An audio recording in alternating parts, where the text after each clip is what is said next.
Welcome back into the Pig Trail Show. It's Sunday, which means another Hog Hoops report. That's Kevin McPherson. I'm Jacob Morris. And Kevin, we're in the dog days of summer a little bit, starved for news a tiny bit, but we have stuff coming in as far as hoops and basketball goes. SEC-ACC Challenge announced this week, and a whole host of staff names for John Calipari released as well. A whole lot of new names coming into the fold, and like we've talked about seemingly every single week, Calipari's staff, Calipari's team coming together bit by bit.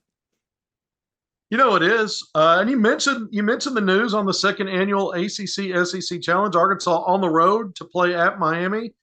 I think there were some better matchups in Calipari year one. Little that would have been a bit sexier, maybe not only for Arkansas fans but national college basketball fans. I mean, it is John Calipari, and he has assembled arguably the top recruiting class in the country, starting from scratch on a roster. I guess technically that's not true when Trevor Brazile came back. But having said that, Arkansas at Miami, December 3rd, second annual ACC-SEC Challenge. A year ago, Arkansas hosted Duke. It was Arkansas's best win of the season over a top 10 ranked Duke team. Also last year, Miami was on the road against Calipari's Kentucky Wildcats at Rupp Arena. So maybe there was some logic there that Cal and needed to go play at Miami and Coral Gables this year. I don't know, but that's what it's going to be. You mentioned the new staff. You mentioned staffers. 5 more, I call them extended staff members. Bruiser Flint announced as a special assistant to the head coach.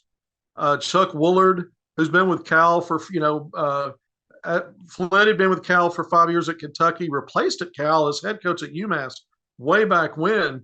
Chris Woolard's going to be the general manager.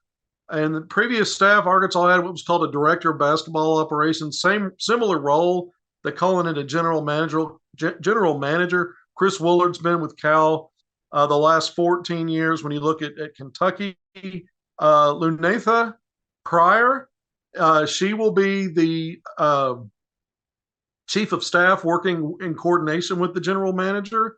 And she's been with Cal going back to Cal's days, 24 years. So going back to his days at Memphis before moving on to Kentucky and now Arkansas. And then you've got a couple of video coordinators, a video coordinator, assistant video coordinator, both first name Kevin Buddy and Kevin Gallagher, also with Cal a year ago. So this is more familiarity. All 5 of these names, all 5 of these positions have been filled by personnel coming with Cal over from Kentucky. And we know so far that's been the case with his assistant coaching staff. Ronnie Bird Jr. will be retained. He's been recruiting for Arkansas. We're going to talk a little bit about that here in a second. Specific stuff over the weekend. We don't know his title specifically yet. And I still think Tyler Eulis, who played for Cal at Kentucky, was a student assistant in the last season there. I think we'll probably see him announced formally along with Brewer at some point as part of this staff as it gets closer to rounding out. Yeah, and closer is kind of the key word there. It seems like it's far away, but before we know it, we're going to be packing into Bud Walton Arena for hopefully some fun preseason games and some regular season games as well. Should be interesting to watch. But you mentioned that recruiting by Ronnie Brewer, so let's talk a little bit about that. We talked a little bit before we came on here. A couple offers going out over the weekend, and a particular focus, obviously, lately on the 2026 class. Right, and so Arkansas is bringing in visitors for 2025. Still more to come. Early November signing period. And Arkansas got an offer out to a class of 2025 player. A chart climber just has come out of nowhere, not nowhere, but outside the top 50. Now a top 10 rated 5-star Chris Sinak Jr. just last week named MVP of the prestigious NBA Top 100 camp down in Orlando. Then he announced later in the week that he's going to be attending Link Academy in Branson, a hop, skip, and a jump away from Fayetteville. A lot of Link players, top-level players, come down to as unofficial visitors to watch Arkansas games in season. But he announced that he's going to attend Link for his senior season, and then he picks up an Arkansas offer that he reported on Saturday. So that's 2025. But midnight, crossing from Friday to Saturday at midnight, was the first time that Division I coaches could have initiate direct contact, I should say, with class of 2026 prospects. Arkansas had multiple of those, including John Calipari personally making contacts, Ronnie Bird Jr. making several. I tweeted these names out, and a couple of more offers extended Tyron Stokes, a 6'7" combo forward at Prolific Prep out of California, the number 2 rated player, a 5-star in class of 2026, picks up an Arkansas offer, heard from Cal. Ronnie Burr Jr. also spoke with him. And then Alex Constanza, a 6'7" forward out of Miami, Florida, the 6th rated player in the 2026 class, another 5-star. Also hearing from Cal, also picking up an offer. These are players that I have seen both play in person, Jacob. When you go back to Stokes, I saw him play just 3 weeks ago on the Nike EYBL circuit in Kansas City. And then Constanza, I saw him play back in December in Pine Bluff here in Central Arkansas at the King Cotton Holiday Classic. Both players, when you talk 6'7", bring a variety of skill sets to the floor, and you understand why they're 5-stars. But Arkansas also had outreach to several more 5-stars in that 2026 class. Caleb Holt, the 3rd rated player in the nation, 6'5", out of Alabama, was one. Sam Funches, a 6'10", 6'11" forward center out of Germantown, Mississippi. Top 10 rated player at 6'10", 6'11". A guy that's had an unofficial visit to Arkansas for the previous staff, but he heard from Arkansas. You had Jalen Montnati out of Owasso, Oklahoma, 6'7" wing, national top 15 rated player, 5-star in that same class, who's also been on an unofficial visit previously to Arkansas. And so you had several players. There's a couple more that Arkansas reached out to, but those are kind of the headliners as 5-star guys. And I mentioned the 2 offers going out to Stokes and Constanza. And then when you look in-state, 5-star rated J.J. Andrews at a Little Rock Christian Academy, 6'6" wing. Calipari reached out to him directly himself. Jake LeBanier, 6'6" wing, has played at Maumelle here in Central Arkansas. National number 33 4-star. I think he's got I think it may be a matter of time before he ends up earning and moving up a bit for some 5-star status. But he heard from Ronnie Burr Jr., as did Aiden Chronister from Rogers, 6'7" wing, who will play next season, this upcoming season, at Sunrise Christian Academy, where Leighton Blocker, the former Hog, played in Wichita, Kansas. And then one more in-state guy, not in the rankings, but an intriguing talent, class of 2026, Anthony Hester, a 6'5" wing at Little Rock Mills. Again, Ronnie Burr Jr. reached out to these in-state guys as well.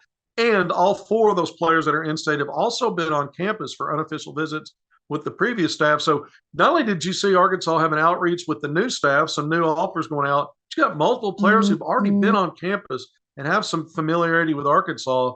I think that matters a lot. And then when you go back to 2025 and Chris Sinak Jr., not sure when he'll make an announcement, but Arkansas is on the board with an offer class of 2025.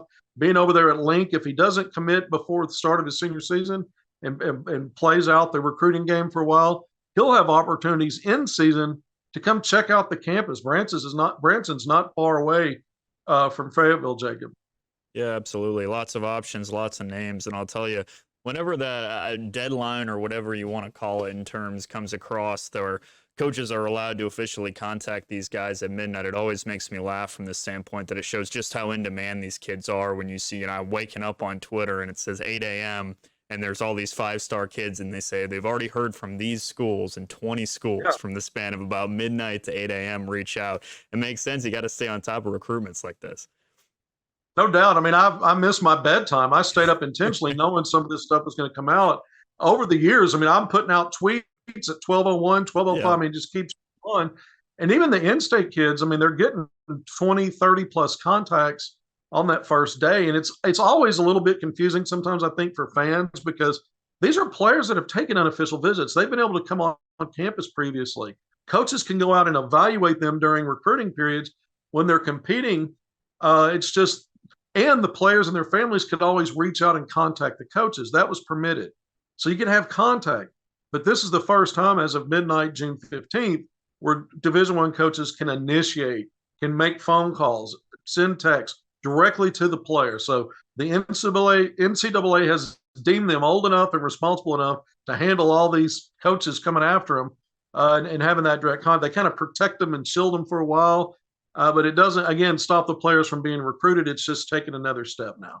Yeah, it should be interesting to see how that 2026 class comes together, as well as 2025 and just the Calipari recruiting adventure as a whole. But hey, before we go, let's talk a little bit of pro Hogs, no ring quite yet for Jordan Walsh and the Boston Celtics. Couldn't quite close out Dallas Mavericks, and the Mavericks came through in a big way.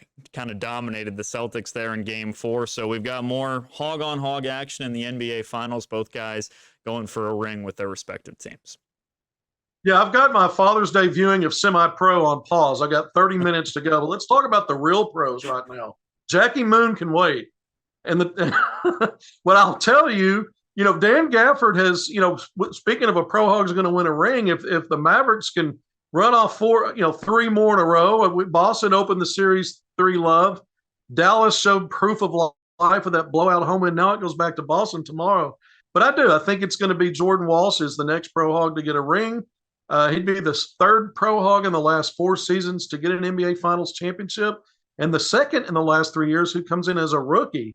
And he actually got to play mop-up duty in that blowout loss. 5 minutes, got a rebound at a box +7. So technically he's appeared in the finals.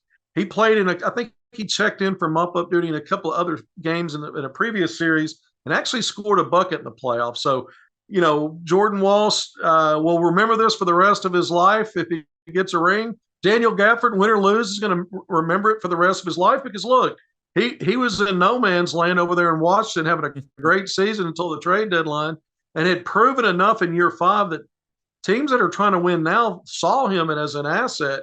Dallas went and made that move, and it really helped change the landscape for the Mavericks, not only in the Western Conference, how that team finished, even as a 5 seed, just being the dominant team when you looked at the Western Conference playoffs leading up to the finals. And so Gafford, a big part of that. And by the way, he's got a 13.9 rebound game so far in the finals. So, starting every game, his minutes have gone down recently. Splits time with Derek Lively, who's seen his role increase playing off the bench. But either way, you're going to have a pro Hog get a ring. It's probably going to be Walsh, like you said. But you'd like to see a more competitive series. Not only did Boston run out 3-0, 2 of those games were close, but even Game 4, Dallas wins, it's a blowout. So let's see if Dallas can hang on, find a way to win in Boston. Look, Boston, usually it's their Game 2s at home where they kind of have floundered. That didn't happen in this series, but maybe there's a Boston loss still on its home court, and we get a little bit extended basketball. But the team with the best overall record in the NBA, the Celtics, sure look like it in this series, aside from Game 4. Yeah, I mean, we talked about beforehand, before the finals, that is, we talked about how people had gone perhaps a little bit crazy calling Luka and Kyrie the greatest backcourt of all time. And I think maybe they've come back down to earth a little bit. But yeah, you're right in terms of if Dallas can somehow find a way to pull out a win in Boston, all of a sudden things get a little tight, right? Because I think the stat is 0 and 156 in terms of teams coming back from 3-0 deficits. But if you're coming back to Dallas for a Game 6 potentially, now all of a sudden maybe at least you can make Boston sweat a little bit. It'd be fun to watch a competitive game. Like you said, they've all been kind of not blowouts, but, not really competitive. And all of a sudden we had a 3-0 series on our hands. That's never fun, the NBA Finals, No, I agree. I'd love to see a Game 7. And, again, if you're a Pro Hog fan, keeping an eye on this, either way, you're coming out with another ring. And I go back historically, Scott Hastings, Darrell Walker, Joe Klein, Corliss Williamson. There have been Pro Hogs, and Oliver Miller played in the finals with the Phoenix Suns as a rookie. First-round draft pick with Charles Barkley, lost to Michael Jordan, the Bulls in the finals. And so you've had a history there, and now you've got a recent history. Again, Bobby Portis winning a ring at Milwaukee. Moses Moody helping win a ring in Golden State 2 years ago. No Pro Hogs last year, but now we've got 2 in the finals. So when you see that the programs ramp things back up in terms of the college game, you look out and you see, well, some of the proofs in the pudding even moving on, because as the program's gotten stronger, you're moving players on to the NBA level, and those guys are starting to respond to being part of success at that level. So it only helps your program, I think, in branding and marketing. Even John Calipari took to Twitter yesterday to tweet out that Joe Johnson and Gennaro Pargo were playing in the Big 3 on CBS. Check it out. He, is basically promoting that. So all is good in the world of Razorback basketball. It was good before Calipari got here. I think it ticks up to another level. Certainly in recruiting it will. But even in the Pro Hogs, I think we're going to see more and more as long as Calipari. You're going to keep adding to the association, Jacob. Yeah, it just continues to push the brand forward. And I saw that Big Three tweet, and I think not that Coach Calipari has a lot of winning over to do with the fans. I think the fans are pretty much on his side. But when he's tweeting out stuff like that, right, great to see our Razorbacks, right, in the Big Three competing. That's a great sign. And like you said, winning a ring just continues to push the brand forward. But that's going to do it for this week's Hog Hoops Report. That's Kevin McPherson. I'm Jacob Morris. More Pig Trail Show coming up after the break.